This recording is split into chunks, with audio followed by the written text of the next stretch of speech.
The Glock 43X and the 43 before it are one of Glock's most popular models in their lineup, and for good reason. There's a lot going on with this slim 9mm handgun, and it's coming from a brand with a great reputation.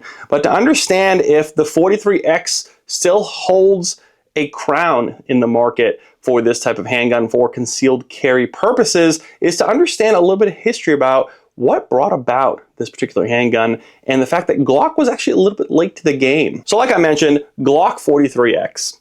I actually have never owned a Glock before. However, I've shot many Glocks at all the different events that I've been to and SHOT Show and all that. I've had lots of experience with them, but I just never really felt compelled to own one. And I have a lot of Glock clones as well that are out on the market. But this is my first 43X and my first Glock. I wanted to pick one up because there's another video I'm planning on to upgrade this to make it the ultimate 43X that you'll see here coming up shortly. This is the bone stock 43X MOS that I picked up. And it's a pretty simple handgun at its heart. You have a 10-round mag that comes with it, right? A couple of those. You have serrations in the front, serrations in the back on the slide. You have the MOS optic plate system, plastic U-notch little sights there, a Glock trigger. The slide is, you know, it's all right. Trigger is all right as well. There's just no frills to it. It's a Glock. That's kind of what they are. There's nothing really to it. It works, and that's what they're known for. Well, it wasn't always the case that Glock really had a good foothold on the market. In fact, back in 2012, if you remember a little handgun called the Smith Wesson Shield, the first gen, all right, 2012, the Shield comes out. But these are little 8-rounders, and they came with a 7-rounder pinky extension as well, kind of have a flush concealed carry look to it.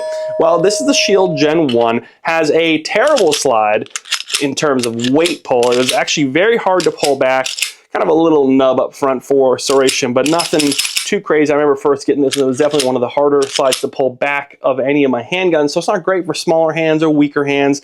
And the trigger is okay. It's not bad.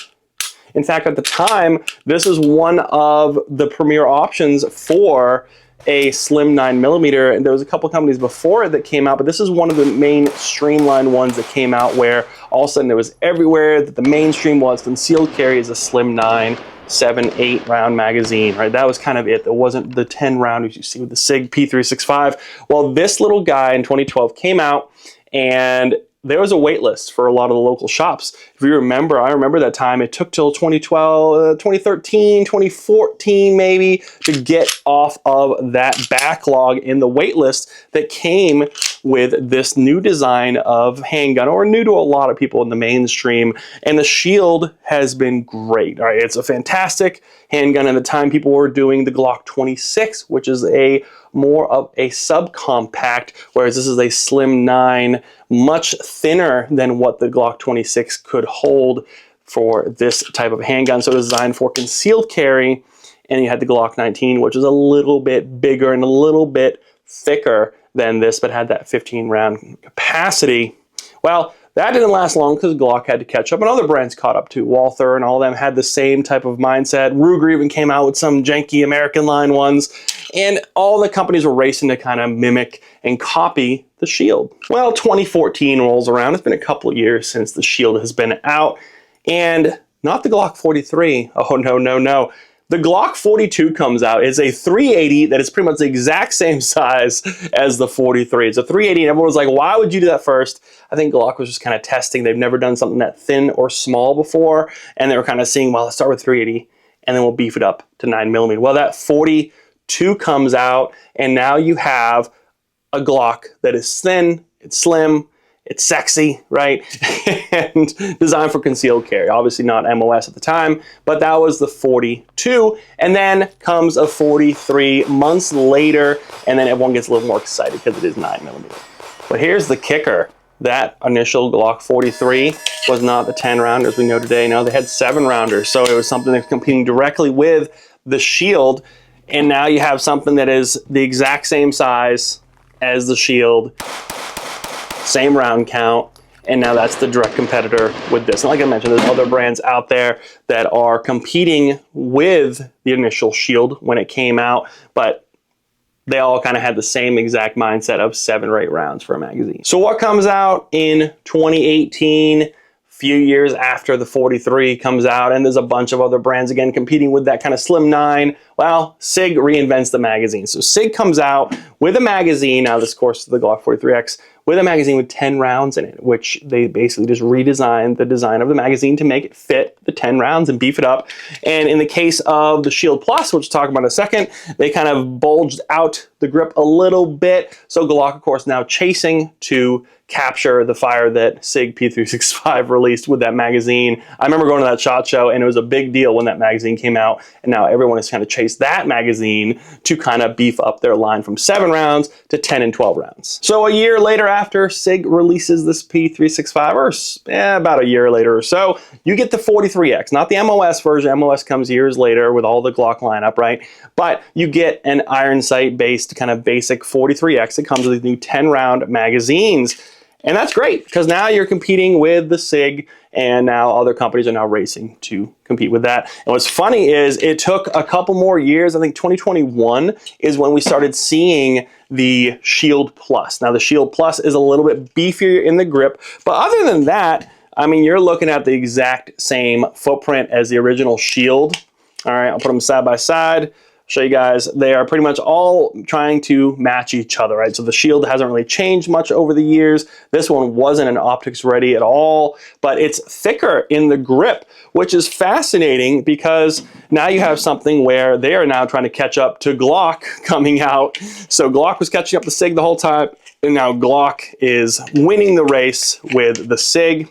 But you can kind of see they are all exactly the same size, and that is exactly what they're going for. They're all just competing against each other for this slim 9 design, and who can cram the most rounds? What was funny is the mag, you got 10, you got 13. So the Shield Plus came with a 13 round mag, and it's the same height, but you do have a little bit of width there in that grip. And that's something where I think that was interesting product development. They're kind of going back and forth trying to catch up, and now I think the Shield, which is fantastic, that Shield Plus is great, but the Glock 43X has remained relatively unchanged over the last 5 years or so. That is interesting how they kind of had to go play catch up back and forth with each other over the years. So how is the 43X? Well, I took it to the range, and I took all these to the range, because start with the Shield Gen 1 and go into the Shield Plus, and then you kind of get a taste for how is the 43X. Well, 43X is, as you expect, a Glock. It's not too bad. It shoots really well. I haven't had really any issues with it, except when I switched over to the PSA Dagger Compact magazines. Now, I think it could be the mag, however, more likely, and there's tolerances involved and all that, but more likely just me riding the slide release, maybe just because I only had a couple hundred rounds at a time through this thing, and as I'm burning through some boxes of ammo, kind of testing it out, making sure it's reliable, which is Glock, it should be good. But I just want to kind of show you that it did have an issue at one point, a little hiccup there. I only had like 1 or 2 of those. It could be a break-in as well, but it was just with those mags. The OEM mags, golden, no issues at all, right? And I've never actually had any hiccups with the PSA Dagger Compact with their design mags. Of course, they kind of designed that mag with this gun in mind, right? So that was a whole big deal with them. But you can kind of see, again, matching the exact same size. All these guns are the exact same size, like to the T. Like that is what they wanted to do. They wanted to match each other, copy each other, except of course the Dagger Compact has, or the Dagger Micro, sorry, has a comp hanging off the edge a little bit there. So that's something I wonder if Glock might catch up on, Glock 43X comp. I mean, there's something I'm about to do to this Glock 43X that you'll see with a comp, so it works out. But these little 15 rounders, that's right, 15 now are crammed into the same exact footprint with the 43X. And other than a couple little hiccups, it works pretty well. Everything locks back. They fire. I mean, there's no issues with it. They drop free. They load fine. I mean, it's just, it is a plastic and metal type of magazine there, so it's something where you might have to consider that. I don't know. I've been using these for a while now. I don't see any weird wear patterns or anything like that. But that plastic is designed because the mag catch releases, you know, with Glock is plastic right now. I don't know the reasons why they did that, but that's why they have the plastic sheath over the metal magazines for all the Glocks, well, you can't just shove these steel magazines into here. You're gonna wear down that mag release, and that's gonna be a problem. So this actually works without switching up the mag release to metal or anything like that, and it works pretty well, and it hasn't worn down since. And we're gonna keep shooting it because I have some ideas on upgrading this guy right here. But how is the accuracy from the Shield Plus to the Glock 43X? Well, let's take a look. Smith Wesson M&P 9 Shield Plus, 5 rounds, 5 yards, 9mm, 124 grain. Gonna aim for the left. Slow, steady, accurate. Let's see how we do. 5 yards.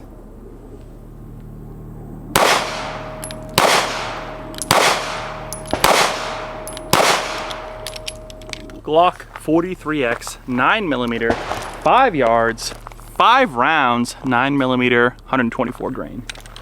Just to the right, again, slow, steady, accurate. These sights are not as good as the Shield, but we'll be all right. Take our time. And there's dirt on the slide. Now it's aerodynamic again.